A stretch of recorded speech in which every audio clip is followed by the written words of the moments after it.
Welcome, friends, to another edition of Economic Update, a weekly program devoted to the economic dimensions of our lives: jobs, incomes, debts, the coronavirus and all that it implies for us and for our children and for the years to come. I'm your host, Richard Wolff. Today's program is devoted to honoring and explaining and taking lessons from something called May Day. Around the world, it's a major holiday. It's a time when working people think about their identity as working people. People who go to work 9 to 5 at least days a week, and do there what they're told and leave behind the fruits of their brains and muscles for the employer, which is how the capitalist system organizes it.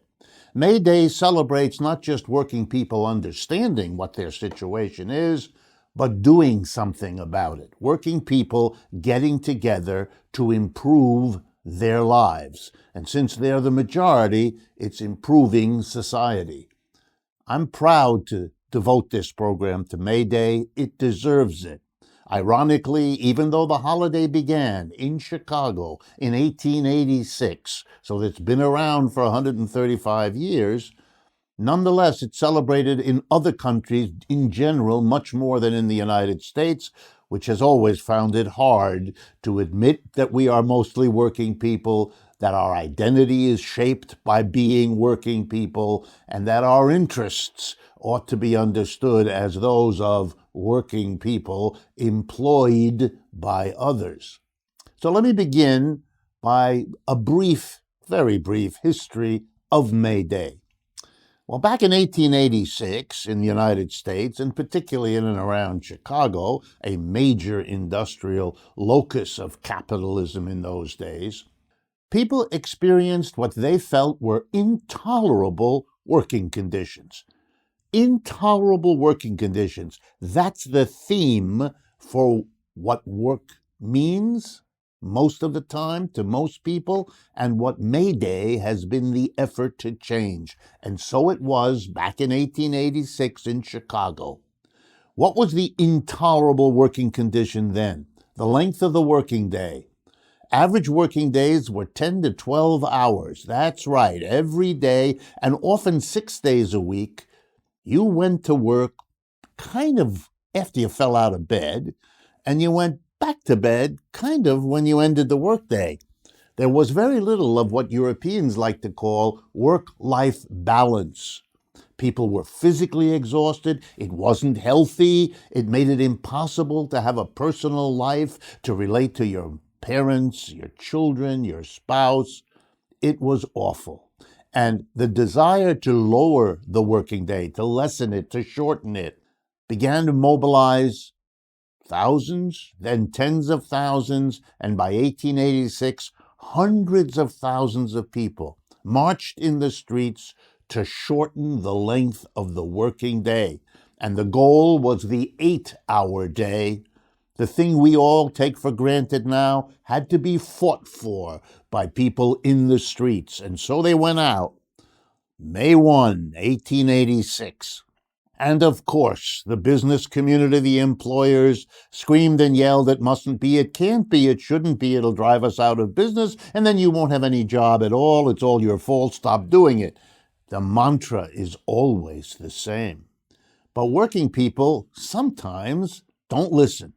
Working people sometimes are organized enough not only not to listen, but to say, we won't work unless the conditions are improved. And so despite the police that were called out and despite all the propaganda by all the major newspapers against it, people did it. It's famous because there were also arrests and there were also incidents of violence, as that kind of a situation sometimes involves.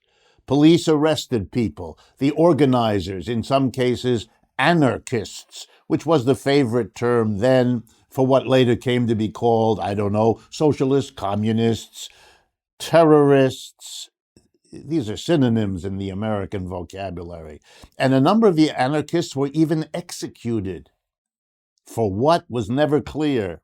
Somebody threw a bomb, the anarchists were the fall guys, and they were killed. But it didn't work. The 8-hour day emerged as the norm in America, as did an invigorated labor movement. This was a success. Working people had won something when they were mobilized and organized. Big lesson. Now let's move to today, May 1st, 2020, right upon us. Once again, we're faced with intolerable working conditions. Here's what's intolerable. They're unsafe. To go to a store, an office, a factory, is to be among other people in an environment where the coronavirus can spread from one person to another. We now know that many people who have the virus don't show a symptom, so you can't tell easily. What has to be done is to make workplaces safe, but we're not seeing that. We're being told, go back to work, go back to work. And of course we want to, because we don't have a job. We're worried about getting the old job back. We don't have enough income. The unemployment doesn't cover. The government check hasn't come. We all have the pressures, and that's being used to get us back to work. Just like in 1886, low incomes, poverty were the tools, the clubs used to get people to accept 10, 12-hour days. Look, I want to go back to work just like everybody else. But the employers haven't taken the steps to make work tolerable, just like the employers back in 1886 hadn't lowered the working day to make work tolerable. So let's go through what they haven't done today. Just like in 1886, it was easy to point out you're all being required to work 10 to 12 hours a day. The employers haven't responded to our requests. Here we go. In 2020, here's what we need. There has to be social distancing. We have to be kept 6 or more feet away from one another. That means you have to reorganize the factories, the offices, and the stores so that the work can be done in a safe way with distancing. Here's another thing. We need to test everybody. You know how often? All the time. Every day, every other day. Because you can't tell from one day to the next who is or who isn't infected and therefore dangerous to everybody unless you do mammoth testing. As of the time we're doing this program, the United States hasn't tested 1% of its population. What in the world are you doing telling people to go back into a crowded store, a crowded office, a crowded factory, when you haven't got the testing equipment, the trained testers in the workplace to do the work? Then you have to trace whoever's infected to see who else they've been with recently. That's a whole job. You have to locate those people and get them tested. And then there's the masks and the gloves and the temperature monitors. We don't have that. We don't have that in place. Employers haven't done that. And the constant cleaning and the constant disinfecting so that we don't get sick again. Here's the bottom line, friends. The employers who want you to go to work didn't want to take their profits, their money, to make the workplace safe. Just like in 1886, they didn't want to lose the profit of giving you a lousy wage and getting 12 hours of work. They didn't want to exchange that for giving you a lousy wage, but at least you have only 8 hours to work. And you know something? The government hasn't stepped in to compensate for the failure of the employers to make a safe working place, to make the workplace tolerable. The government's supposed to come in and compensate for what employers fail to do, but they haven't done that either. Look, we have 30 million unemployed people right now. They need jobs right now. And we need the work they could be doing. Testing, cleaning, disinfecting, reconfiguring, everything I just listed in a rational society would be getting done. So what do we see? We see scattered organization. We see people moving for a rent strike. The Cooperation Jackson in Mississippi is leading a notion of a general strike. Workers in Amazon and lots of other places have had the organization to demand they're doing what May Day is about. But the reality is we lack the existing organizations. We haven't built them up over the last 30 years to mobilize and organize and make the anger effective, to make the lessons from May Day learned. And also, there's something else.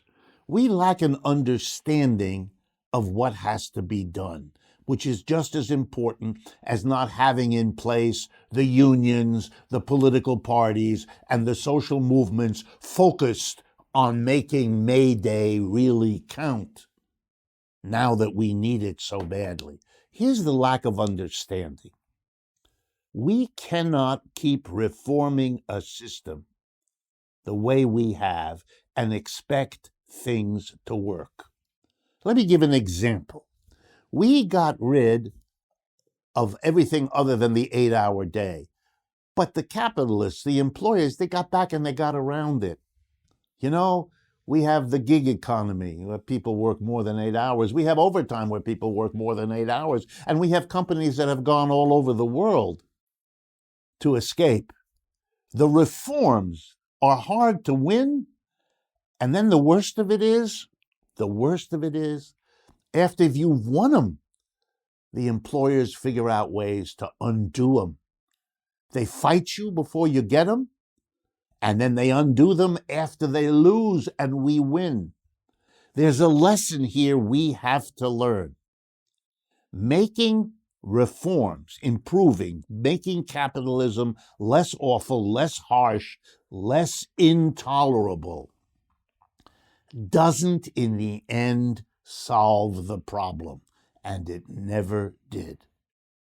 Even if we got what I just listed, an army of people paid for by the capitalists to clean, to disinfect, to test, to trace, to reconfigure, to do all the things that a decent society would do before telling people to go back to work, before risking their lives and those of their loved ones.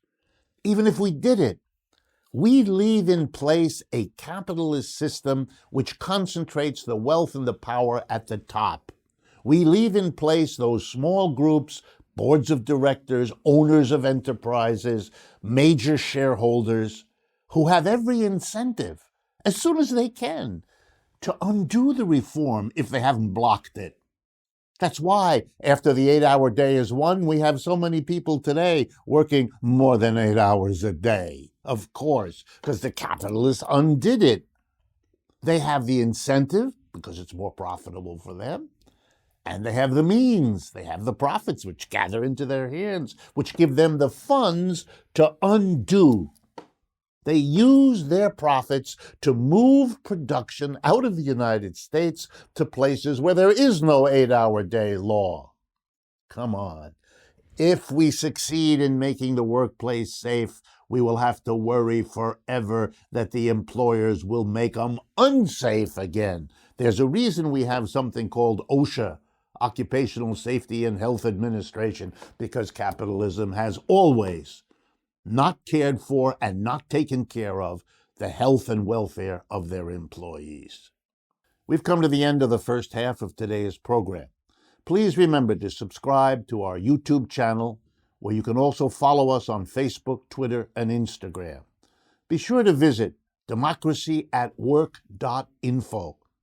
democracyatwork.info, where you can learn more about our other activities, our union co-op store that we hope you buy from, and our books, Understanding Marxism and Understanding Socialism. And lastly, of course, a special thanks to our Patreon community, whose invaluable support helps make this show possible. We appreciate it more now than ever, and it's a salute to the Patreon community that we offer. Stay with us. We'll be right back.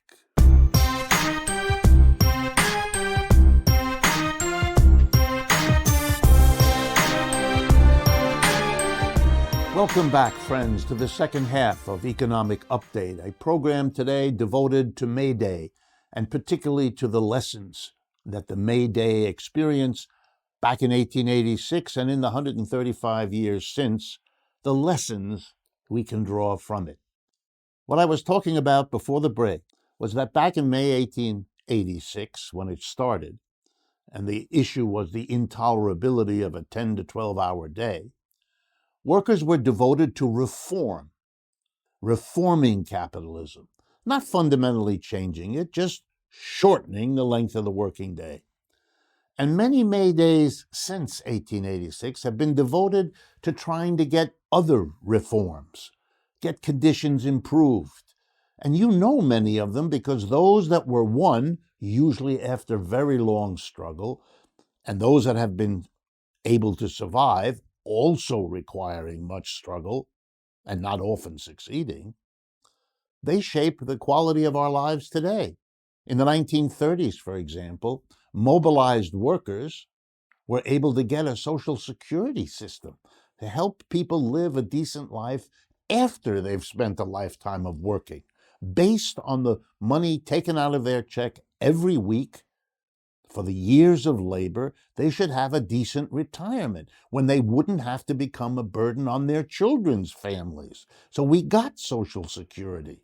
We got a minimum wage also in the 1930s. That was a reform of importance. We got unemployment compensation. When you lose a job through no fault of your own, that there's an obligation in society to help you. Look how important it is that we have that now.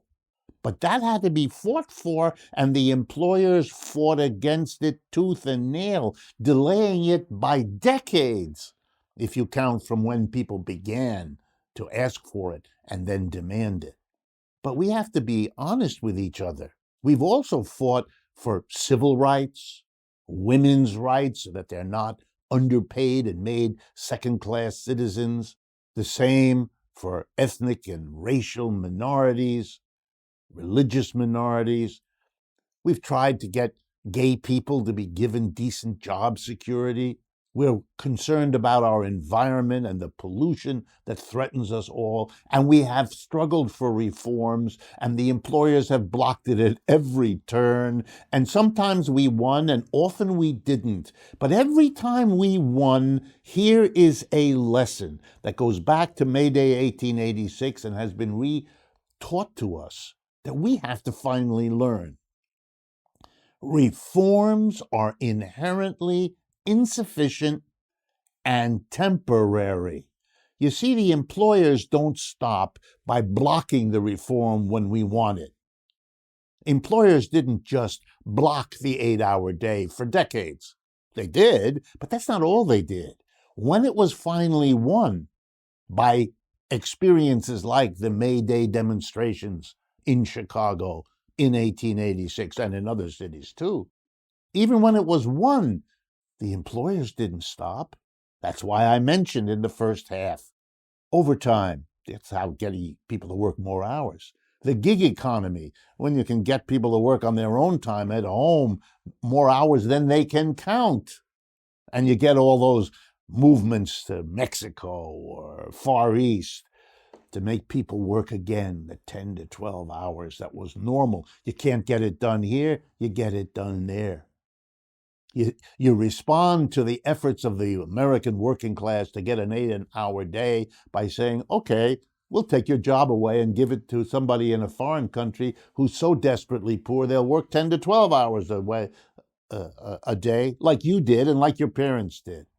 So here's the lesson, to make it really blunt. We can't keep leaving in place a system that not only blocks the reforms we need, but undoes them after we've won them. It's absurd, this endless fight. And you know why the fight is there? Here it goes. It's the system. We have an economic system that in every office, every store, every factory has a tiny number of people sitting at the top deciding what's good for the part of the business they're interested in. And that's called the profit. That's why they're in business. The way I know that, they say so. And everything I see reinforces that they're telling me the truth. Profit is their bottom line. They're in it for the profit. Therefore, they want us to work as long as possible for whatever they pay us. Of course they do. That's good for their profits. And they don't want to put in good lighting and good air conditioning and good work conditions. And they're not interested in our work-life balance because that's not good for their profits. And here's what you're going to have to face, as we all are. They're not interested in spending a lot of money to test everybody for the virus, to clean everything every day over and over again, to disinfect it, to trace people who have the problem, to reconfigure the workplace. That's an army of people who have to be paid to do all of that. And that's not profitable. That's a cost of doing business. They keep costs low. Why? Because that makes the profit higher. You all know this. But we keep struggling to get a reform from the very people, employers. We, the employees, struggle to get the employer to do what's right by the majority. Just like we need a safe workplace today in the face of Corona, and they needed a safe workplace in 1886 so they wouldn't have to work 10 to 12 hours a day. But the employer doesn't see it that way. They don't want that. That's a cost without a gain. Workers wanted to be paid the same for 8 hours, not 12. The employer didn't want that. What was good for the worker, less time at labor, more for your work-life balance, was not good for the employer. That's called a conflict of interest. Or, if you want to go to an older language, that's called a class struggle, pitting people with opposing interests. We got to face that, friends.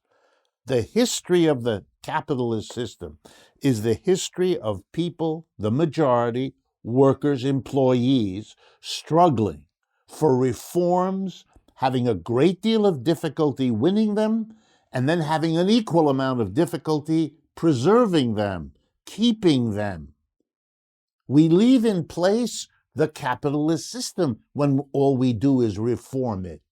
We leave in place that little group at the top with every incentive to block us and to undo whatever it is we win. And they have the profits of business that our labor helps to produce to use to block us and to undo us.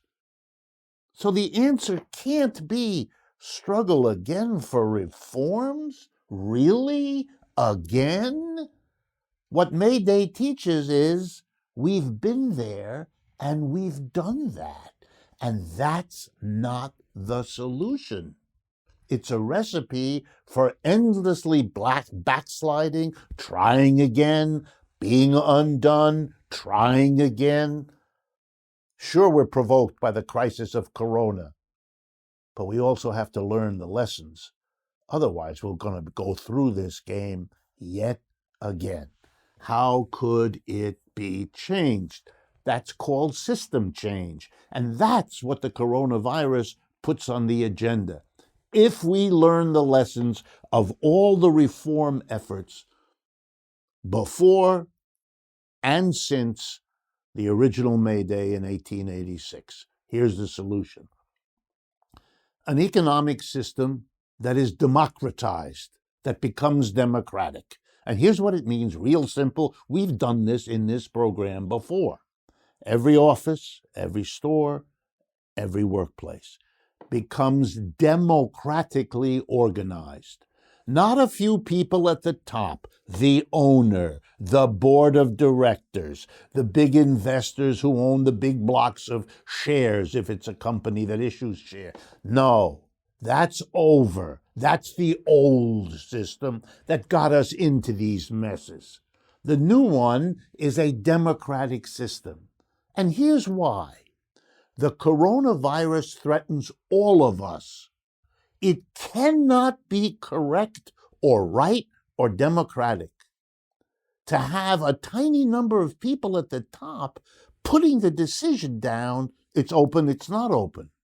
You come back to work or you lose your job, which is what they're doing or proposing to do. If it threatens us all, that's got to be a democratic decision. We have to get together to decide if the workplace is safe. And if the majority of people don't think so, that's got to count for something, or else all the notions of democracy in America go down the tube. And here's what I would guess happens if we had an economy that was democratic, in which every enterprise had the big decisions made democratically. One worker, one vote. Supervisor gets a vote, sweeper gets a vote, and everybody else. We would have decided, I'm sure, that it would be necessary to make the workplace safe before we go back to work. You know why? Our survival is as important as the profit of the enterprise. If we were all responsible for both of them, we would weigh the profit. Yes, that's important. And the safety. Yes, that's important. But we're not organized democratically. We have a tiny group for whom the profit is everything, and a big majority for whom the profit is really secondary. It's my wage and it's my life that is being held in the balance. We shouldn't have our lives, our situation, our work, we're the majority, decided by a minority who have a different goal, profitability, than we do, which is a decent life, safety for ourselves, and all of those we may infect if we are pushed back into a horrific choice between an income we depend on and living through surviving a pandemic. Let's learn the lesson. Let's learn the system change is on the agenda. Not because of some abstract idea, not because of some old debate about capitalism, socialism. No, no, no. Those are the words in which people think these things through. But here's the reality. Either we all make the decisions that will determine whether we live or not, or we give a tiny group of people focused on profit that decision. And let me be as blunt with you as the situation demands. We have millions of people unemployed. From the perspective of an employer, let's open up. And if along the way a certain number of my employees get sick or die, there's loads of people out there desperate for a job. It will not be difficult to replace the sick and dead with the desperados looking for work when we open up. The workers are many, the profiteers are few. Ugly image? Yes. Unrealistic? Not at all. It's time, it's overdue to learn the lesson of May Day, to realize that what workers have celebrated around the world on May 1st remains our task. Let's stop negotiating with somebody who blocks us and undoes what we win. Let the workers themselves run the enterprise. We'll then be talking to ourselves, and we'll cut a much better deal for us and our families than we have been able to do in this system so far. Thank you very much for your attention, and I look forward to speaking with you again next week.